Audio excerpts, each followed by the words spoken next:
Just 10 minutes before this video, I have uploaded another video on YouTube and I just got copyright from YouTube just because I sang a song in that video, and that's why I think I've just got one copyright, and so that my video will not be deleted from YouTube, it just be on my channel, but it's not be public.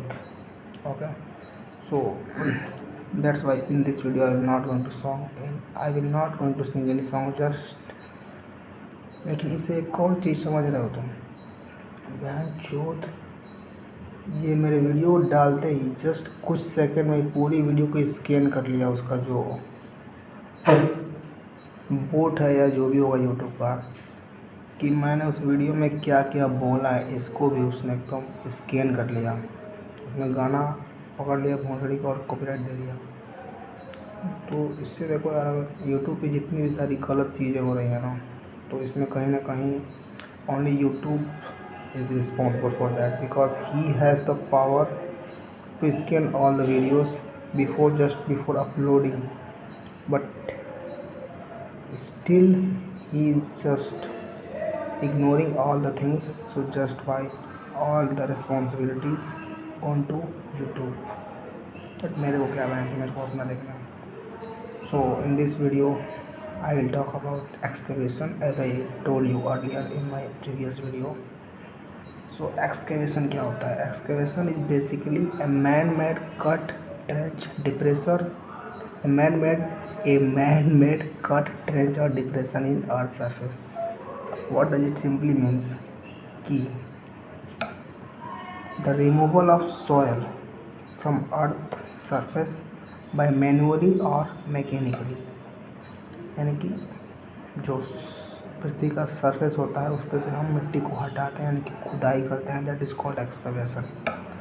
Excavation दो types के होते हैं, पहला excavation होता है manually और दूसरा होता है मैकेनिकली। मैनुअली एक्सकवेशन में क्या होता है, हम एक्सकवेशन जो करते हैं वो आदमी के द्वारा करवाते हैं, यानी कि फावड़ा से करते हैं आदमी के द्वारा, और मैकेनिकल एक्सकवेशन में क्या होता है, हम मशीन से खुदाई करते हैं, यानी कि एक्सकवेटर या जेसीबी वगैरह होता है उससे। तो जो भी हम एक्सकवेशन करते हैं और वो बहुत ज़्यादा डीप है, तो उसके लिए हमें प्रोटेक्शन का यूज़ करना पड़ता है। प्रोटेक्शन चार टाइप्स के होते हैं। There are 4 types of protection to protect excavation through to avoid falling of soil. तो ये 4 टाइप जो होते हैं, पहला होता है sloping, benching, shoring and shielding. Sloping में क्या होता है, in sloping we can simply made a slope like design, यानी कि एक एंगल टाइप में डिज़ाइन बनाते हैं कि यहाँ पे अगर गड्ढा हुआ है तो जो उसकी मिट्टी है उस मिट्टी को हम ऐसे स्लोप दे देते हैं। स्लोप अगर दे देंगे, उसको दाब देंगे तो मिट्टी क्या होगा, कोलैप्स नहीं होगा, नीचे गिरेगा नहीं। So in sloping we can just do this thing, and in benching what we can do is we can just simply made a bench like design. Bench like design means a stair like design, like assume this is our excavation and this is our wall of excavation. So in this wall we can simply made a design like stair, एक सीढ़ी नुमा design बना लेंगे जिससे कि the soil will not collapse into the excavation site and there will be no cave-in made. And the third protection method is soaring. In soaring we can simply use metal sheets or wooden sheets to protect the walls of excavation by putting bracing in it to make them tight, so that the excavation wall will be protected. And the fourth method is the most effective method, and that is shielding.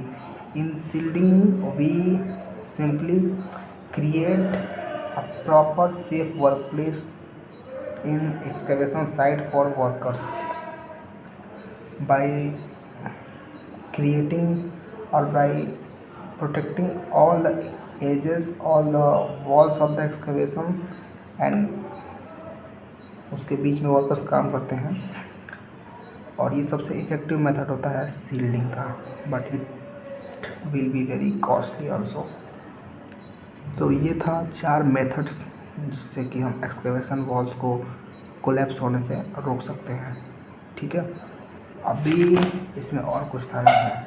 अभी इसमें होता है soil कितने types के होते हैं। So basically soils there are 4 types of soil, type A soil, type B soil, type C soil and stable soil, जो कि टाइप डी मान सकते हैं इसको भी। सो टाइप ए सॉइल क्या होता है, कॉम्पैक्टेड सॉइल होता है, और the compressive strength of type A soil is 1.5 ton per square feet, यानी कि एक स्क्वायर फीट में जितना मिट्टी आएगा उसका जो स्ट्रेंथ होगा वो 1.5 टन होगा। सो इससे, और जो कम टाइप ए सॉइल होता है इसके लिए जो हम स्लोप बनाते हैं उसका जो डिग्री होता है वो 53 डिग्री में बनता है। And the second soil type is type B soil. Type B soils का जो स्ट्रेंथ होता है that is between 0.5 ton per square feet to 1.5 ton per square feet, and the sloping that we need to protect the soil for falling in the excavation is 45 degree. For type B soil it is 45 degree of sloping. And the third type soil is unstable soil, and this is very loose soil, and its strength will be less than 0.5 ton per square feet। and इसको protect करने के लिए we have to made a slope of 34 degree. 34 degree कितना होगा ना, जो कितना होगा इतना पे हमको स्लोप बनाना पड़ेगा। Then we are called as safe. Okay, and the fourth type soil type is rock soil. Rock soil क्या होता है कि चट्टान वाला सॉइल, इसके लिए हम 90 डिग्री का भी अगर स्लोप बना रहे हैं तो दैट विल बी ओके। तो ये था, क्या था ये क्या था ये सॉइल के टाइप्स था। इसके बाद हम जानेंगे कि जो एक्सकवेशन होता है उसका हजार्ड्स के बारे में। हजार्ड्स नहीं, hazards.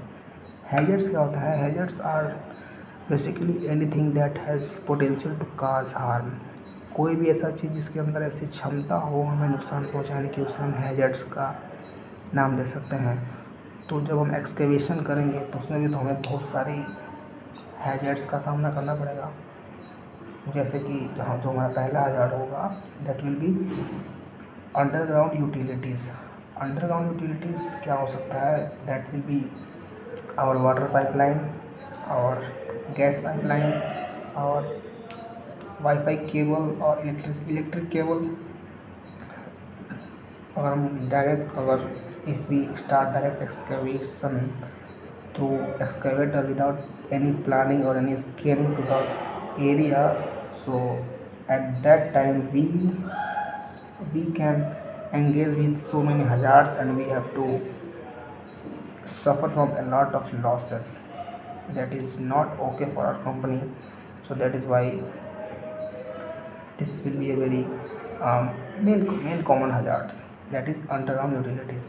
The second is collapsing of excavation. I'm copying, but it's just okay. The third is presence of toxic gas.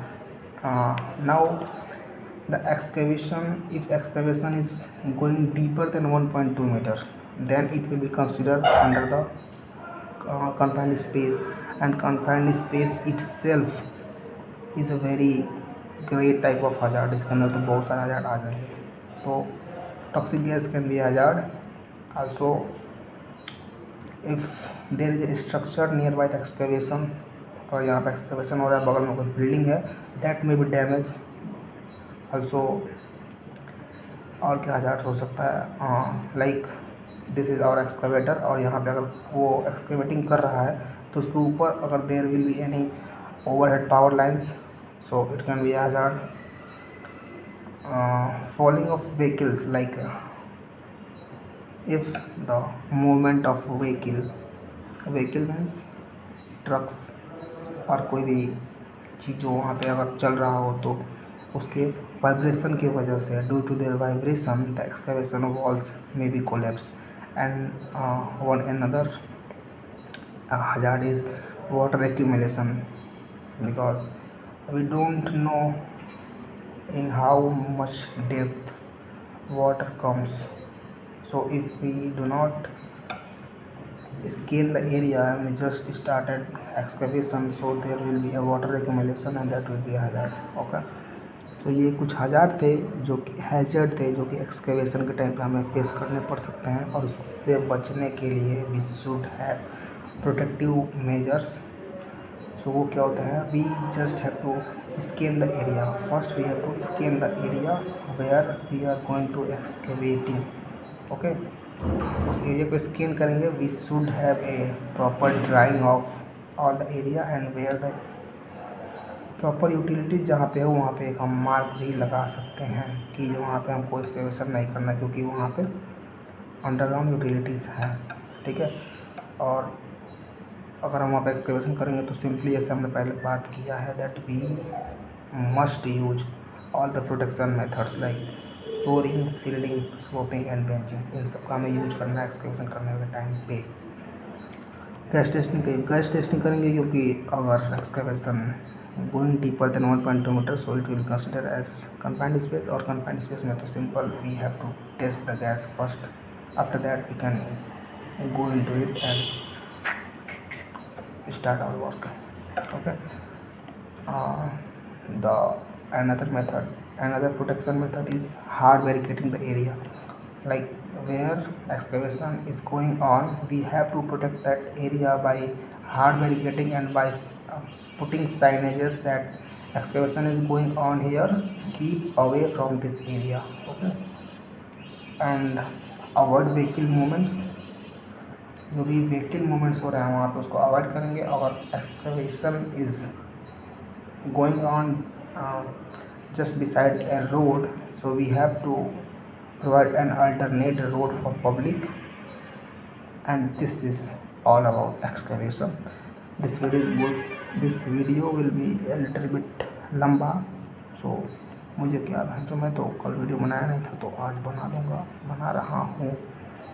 फिर लंबी हो रही है तो I am feeling good because now I don't have to give so much pressure on my mind to think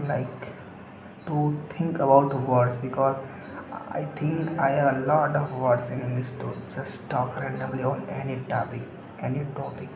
Okay, so this will be it for today.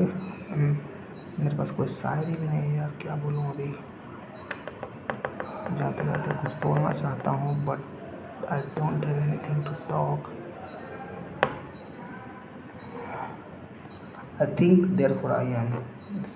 ये तो किसी को समझ में ही नहीं आएगा मैं जो. Okay, just stop this video right now and just keep working, keep doing hard work and keep struggling because right now 12 बज रहा है. अभी 12 क्या बज रहा है, 12 से ऊपर ही हो रहा है. मैं जो कभी जा रहा हूँ सोने में. Fuck it guys, fuck you all guys.